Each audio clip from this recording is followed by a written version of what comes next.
Les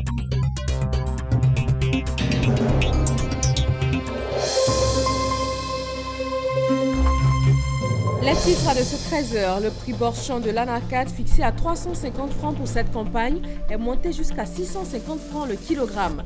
Pourquoi et comment une telle hausse de prix? La réponse tout à l'heure.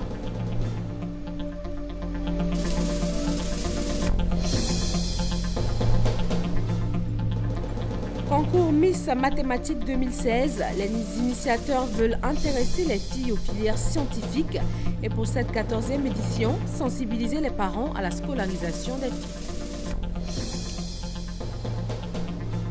Le nombre de migrants arrivés en Grèce en avril a chuté de 90% selon l'Organisation internationale pour les migrations.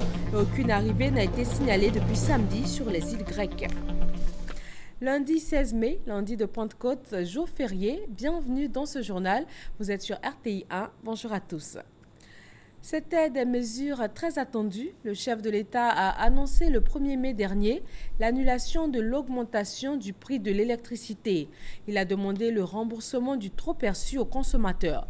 Le Premier ministre a annoncé le démarrage de l'opération de remboursement. Ce sera le 23 mai prochain. Nous vous proposons les éclairages du directeur général de la CIE sur les modalités de l'opération.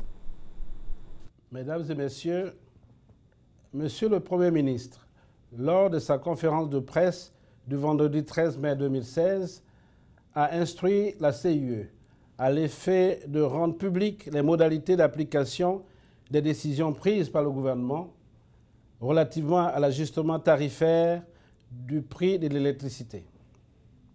Pour rappel, ces décisions concernent l'annulation de la hausse tarifaire de 5% du mois de janvier 2016, le remboursement des paiements effectués au-delà de 10% pour les clients basse tension sur la période de juillet 2015 à mars 2016, le remboursement des paiements effectués par les clients industriels au titre du changement de plage horaire à compter de janvier 2016 et enfin le remboursement des paiements effectués au-delà de 10% pour les clients industriels sur la période de janvier à mars 2016.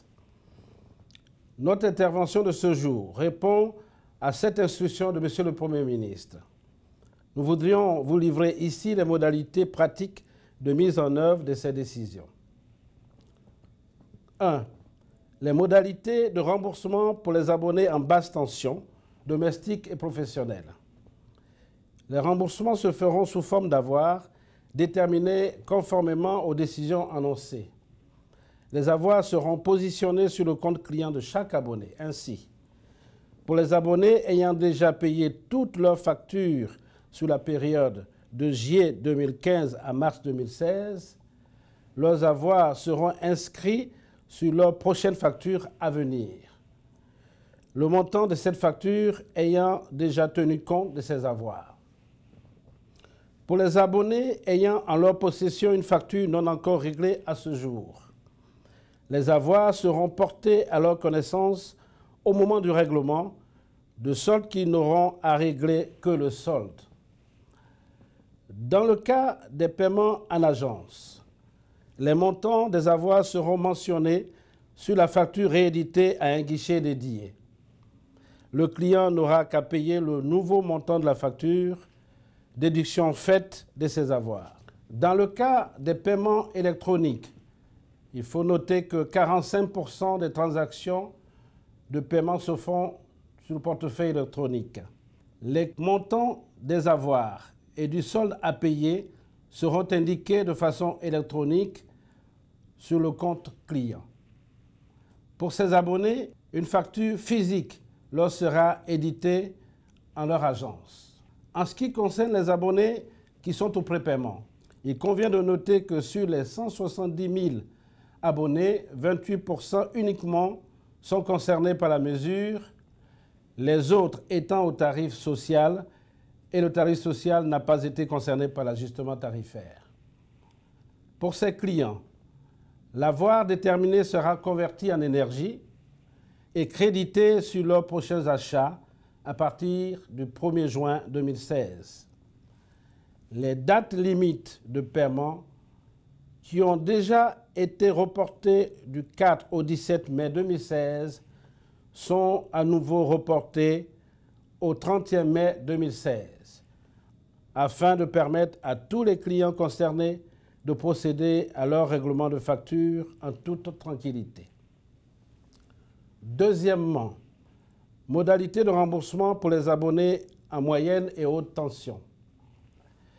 Ici également, pour les 5000 clients industriels, les remboursements se feront sous forme d'avoir, déterminés conformément aux décisions annoncées, c'est-à-dire remboursement au titre du changement des plages horaires à compter de janvier 2016 et ou remboursement des paiements effectués au-delà de 10%. Les avoirs seront positionnés sur les factures du mois de mai 2016. Pour ce segment de clients, un traitement individualisé sera mis en œuvre, notamment à travers des rencontres, des appels téléphoniques, des courriers. Quant à l'opération de modification des plages horaires, elle nécessite un réglage effectif des équipements de mesure sur chacun des 5000 clients répartis sur l'ensemble du territoire national. Cette opération durera 3 mois à compter du 1er juin 2016. Pendant cette période, les factures émises seront manuellement retraitées pour annihiler l'effet plage horaire. Ce traitement sera mentionné sur chacune des factures concernées en vue de permettre aux clients de suivre l'évolution de la prise en compte de la mesure. Il convient de noter que pour les clients industriels, la date limite de paiement des factures du mois d'avril 2016 est reportée au 7 juin 2016. La date de mise en œuvre de toutes ces modalités que je viens de vous annoncer est fixée au lundi 23 mai 2016. Voilà, le directeur général de la compagnie ivoirienne d'électricité CIE s'exprimait sur l'opération de remboursement qui va démarrer le 23 mai prochain. Parlons toujours de fixation de prix, mais dans la filière Anarcade cette fois. Le prix Borchamp, fixé à 350 francs pour cette campagne, est monté jusqu'à 650 francs le kilogramme. Le directeur général du Conseil du coton et de l'Anarcade explique cette variation et c'est dans un reportage signé Francis Boifo. La campagne de commercialisation de la noix de cajou se déroule bien. Un constat, le prix Borchamp de la noix brute évolue selon l'offre. De février à avril 2016, il est passé de 350 à 650 francs CFA. Actuellement, le prix oscille entre 400 et 600 francs CFA, d'où la proposition de cet exportateur. À partir de maintenant, si l'autorité fixe le prix, qui prend en compte au début de la campagne, si c'est 375, au milieu de la campagne, un deuxième prix qui fait la fin de la campagne. Lors de la conférence qu'il a animée pour échanger avec les acteurs sur le fonctionnement de la filière, le directeur général du Conseil du coton et de l'Anarcade a fait cet éclairage sur le mécanisme de fixation de prix. Contrairement au café et cacao, contrairement au coton, ils ont des bourses, ils ont des marchés à terme. Les contrats sont bien ficelés. À partir de ce moment-là, on peut arrêter un prix faible. Mais nous, on n'a pas tout ça. Tout ce qu'on a, c'est les offres de prix origine. L'offre de prix origine Côte d'Ivoire, l'offre de prix origine Ghana, l'offre de prix origine Guinée-Bissau. Et l'offre de prix origine se forme uniquement que sur la qualité que vous mettez sur le marché international. En attendant la mise en place d'autres mécanismes internationaux pour réguler le prix, Malamine Sanogo invite les acheteurs et exportateurs au respect du prix fixé par le marché national. On ne peut pas contrôler tout le monde. Il y a des éléments véreux dans tout groupe. Et ces éléments véreux, si nous les retrouvons, nous allons les extirper avec la plus grande énergie. Nous sommes premiers producteurs, ce n'est pas à nous de ternir l'image. Avec la réforme initiée par le gouvernement, l'Anarcade est désormais la principale filière agricole du Nord et de l'Est de la Côte d'Ivoire. Relance de la culture du coton en Côte d'Ivoire. Le ministère de l'Agriculture et du Développement rural lance un nouveau projet. Il est financé en partie par l'Union européenne et vise à équiper les producteurs en matériel de culture attelé. Kwadio Kwame.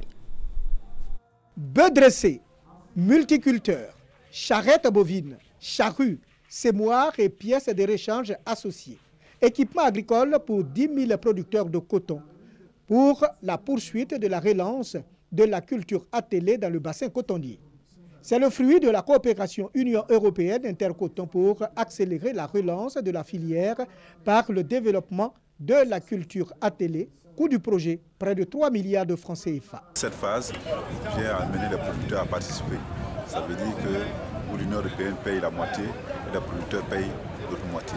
Ce qui doit nous amener au terme à ce que les producteurs eux-mêmes puissent s'engager dans l'achat définitif et même l'acquisition des tracteurs.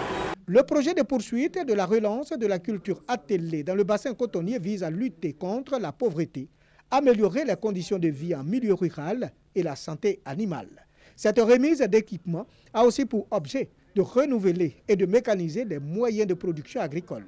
L'ambassadeur de l'Union européenne a indiqué que plus de 40 milliards de francs CFA seront investis cette année dans l'agriculture ivoirienne. Jean-François Valette a donc exhorté les producteurs à travailler davantage afin de bénéficier du soutien de l'Union européenne. Sangafoa Mamadou Koulibaly, ministre de l'Agriculture et du Développement rural, a pour sa part remercié l'Union européenne pour le soutien à la Côte d'Ivoire. L'engagement total de l'Union européenne pour permettre à cette filière de survivre et de traverser les moments difficiles cumule à 40 milliards de francs CFA. C'est pour ça que j'ai insisté là-dessus. Sans la volonté de l'Union européenne, malheureusement, cette filière aurait disparu, avec toutes les conséquences que cela implique. La filière coton constitue 10% des produits d'exportation du pays et fait vivre plus de 4 millions de personnes. C'était hier la journée internationale de la famille. La politique nationale de la famille sociale, socle de l'Ivoirien nouveau, c'est le thème ici en Côte d'Ivoire. Grace Kando s'est rendue dans des familles de Tabo et de Toumaudi. Son reportage. Yao Adjoa Menan est veuve. Elle a perdu son mari il y a quelques années. Mère de 5 enfants, elle s'adonne à des activités génératrices de revenus pour subvenir à ses besoins et à ceux de ses enfants. Depuis 15 ans que je suis veuve, j'ai mes petits champs, tels que champs de manioc, champs de piment, aubergines. C'est tout ça là que je fais pour m'occuper de mes enfants. Et par la grâce de Dieu aussi a béni mes enfants. Mes enfants aussi gagnent leur pain. Mes enfants, ils travaillent, mes enfants travaillent. Il y a une même qui est en Europe. Moi-même, je viens de l'Europe comme ça. Ça fait 1 mois que je suis de retour de l'Europe. Elle s'occupe de nous. On ne dirait même pas qu'elle est veuve. Vraiment, elle s'occupe bien de nous. Quand on est malade, elle nous soigne. Vraiment, en tout cas, on n'a pas de problème. Quand il y a un problème, elle règle ça. Vraiment, elle ne nous laisse pas. Tout se passe bien, mais ailleurs, il y a d'autres préoccupations. Pas facile d'être veuf ou veuve. À 70 ans, Dame Kwaku Amouin continue de pratiquer les travaux champêtres. Le matin, elle allait au champ, elle s'est réveillée, elle allait au champ. Après ça, quand elle est arrivée, elle commençait à mettre ses trucs au feu pour bailler. Elle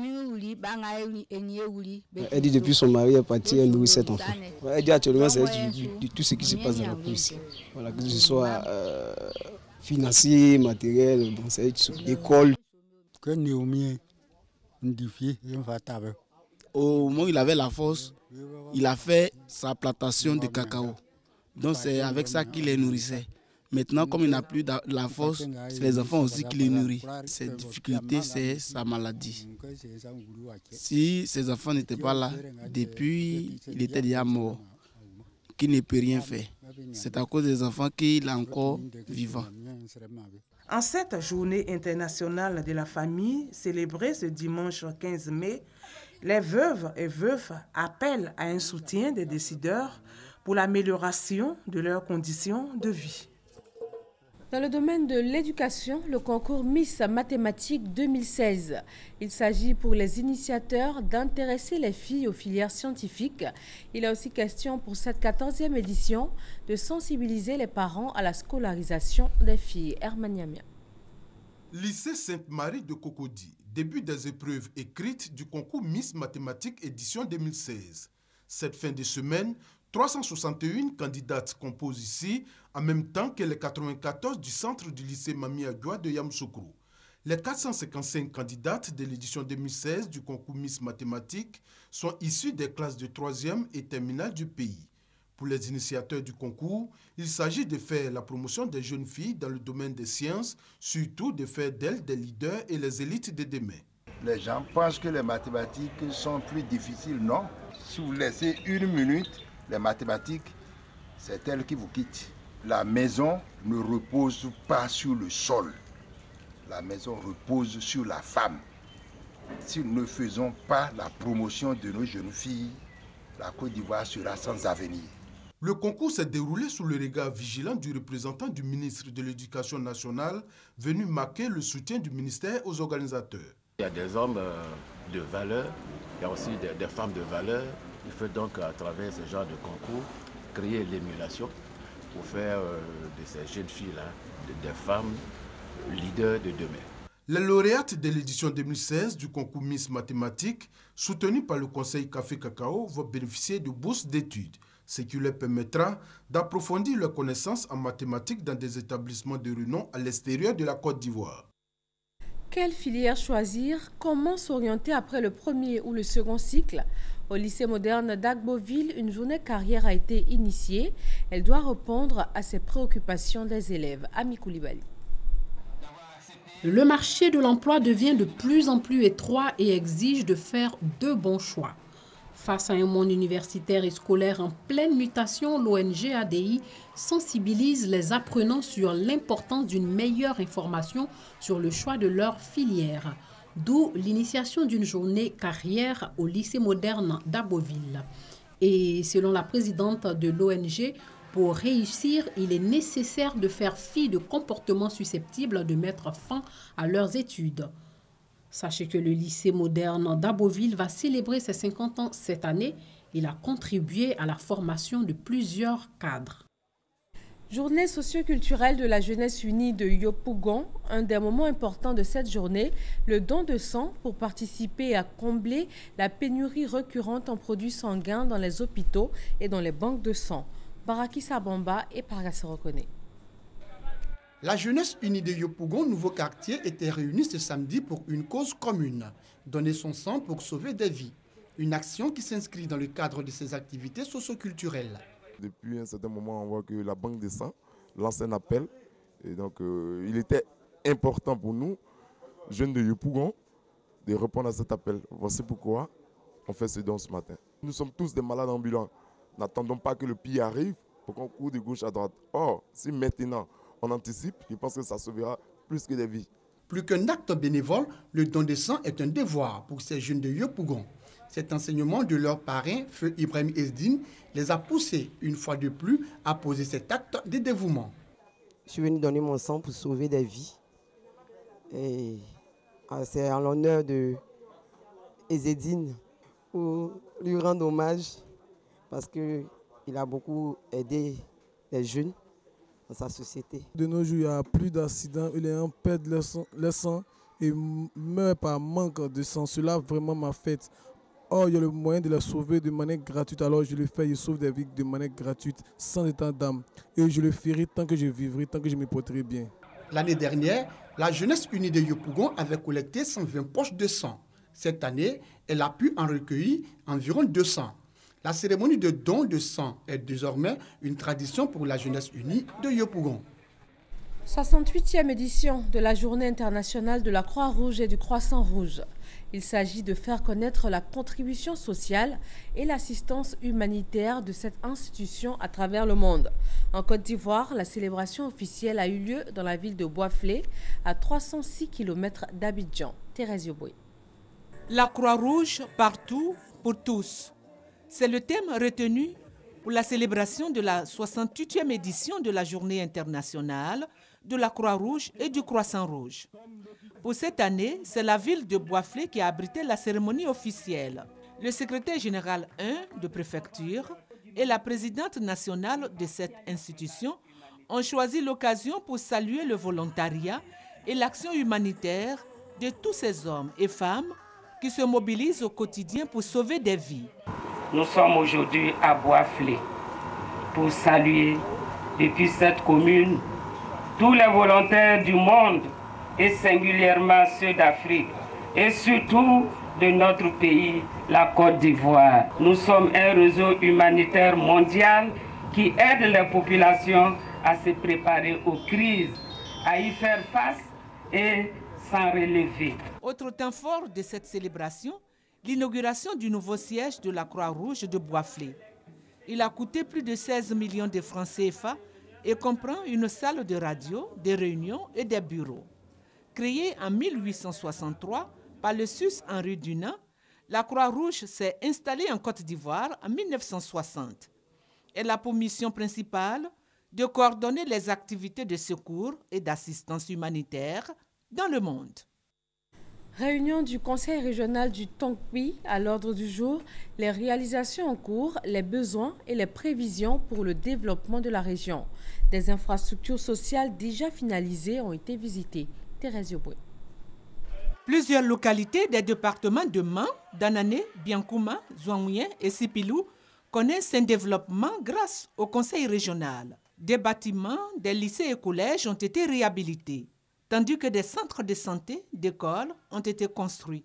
Ajoutez à cela le reprofilage des routes, l'adduction en eau potable et l'électrification de plusieurs localités. Ce sont toutes ces infrastructures socio-économiques qui viennent d'être visitées par la population.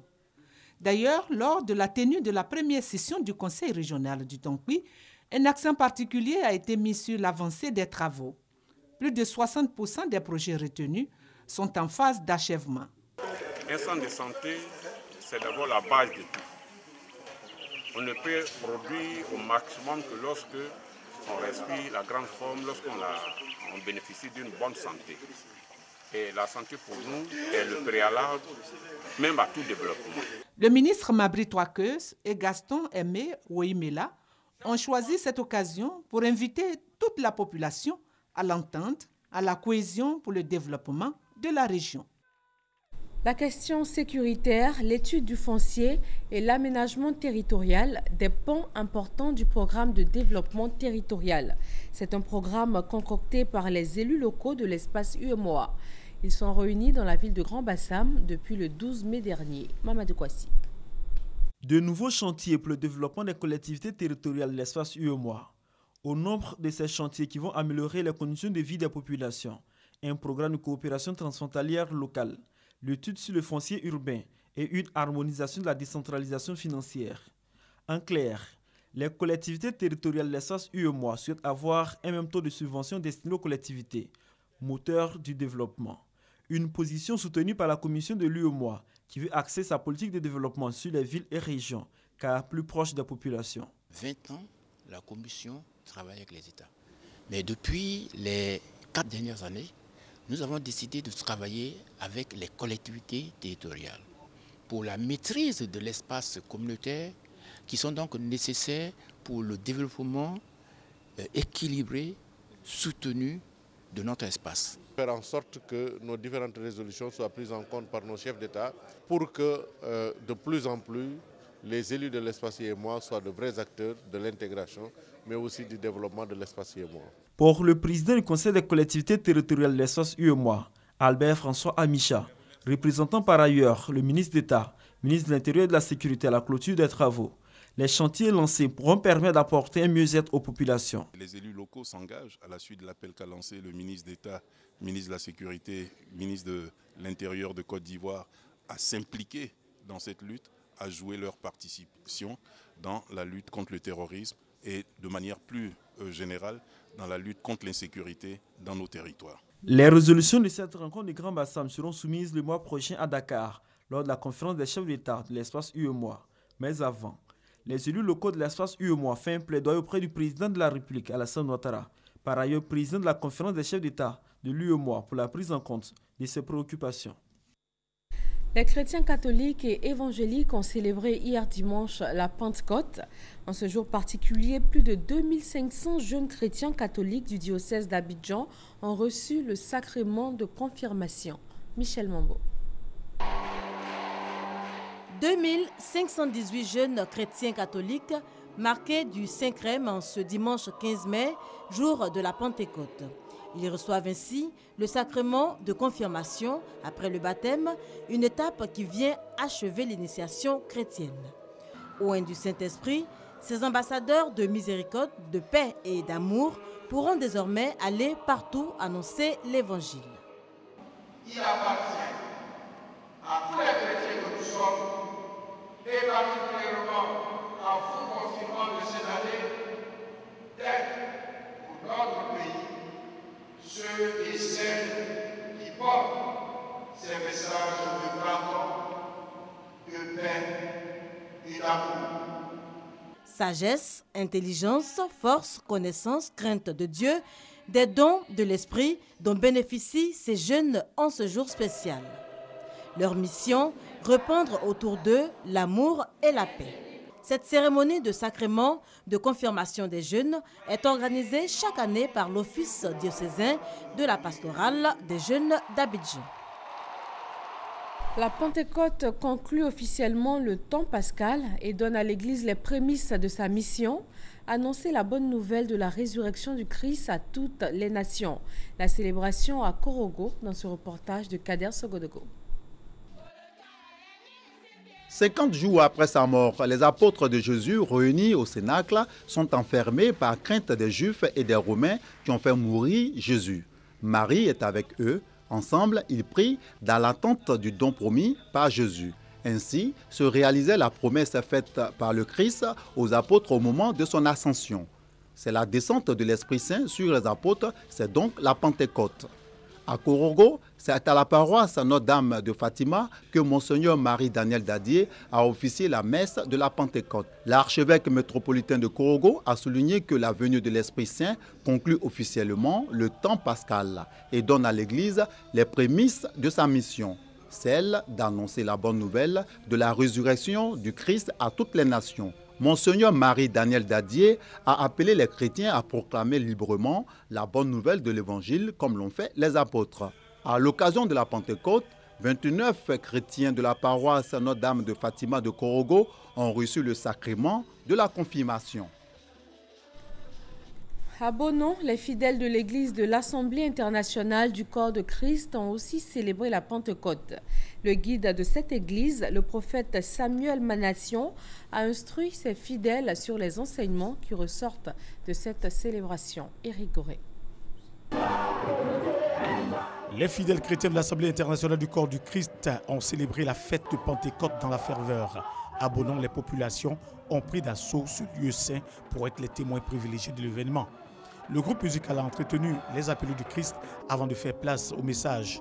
Dans sa prédication, le prophète Samuel Manation a exhorté les fidèles chrétiens à s'attacher à Dieu et à son Fils Jésus-Christ, tout en soulignant l'importance de la fête de Pentecôte. Nous ne devrons pas attendre seulement la Pentecôte pour donner valeur au Saint-Esprit. À chaque fois, nous devrons glorifier le Saint-Esprit, l'élever parce que c'est par lui que les miracles s'opèrent, c'est par lui que nous sommes fils de Dieu, c'est par lui que Dieu nous visite et Dieu nous guérisse. Un message bien perçu des chrétiens qui commémorent cette descente du Christ 50 jours après la Pâque.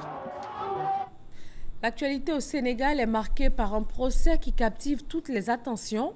Un imam, professeur d'histoire-géographie, jugé pour apologie du terrorisme. Ibrahima Sey risque 5 années de prison. Christelle Niawa et Abou Sanogo. L'imam Ibrahima Sey est poursuivi pour le chef d'accusation d'apologie du terrorisme, d'incitation à la désobéissance militaire et d'intolérance religieuse. À l'audience, il a assumé ses propos. Un militaire qui va combattre en terre musulmane est un mécréant et celui qui combat sous un autre étendard que l'islam ira en enfer, a-t-il déclaré.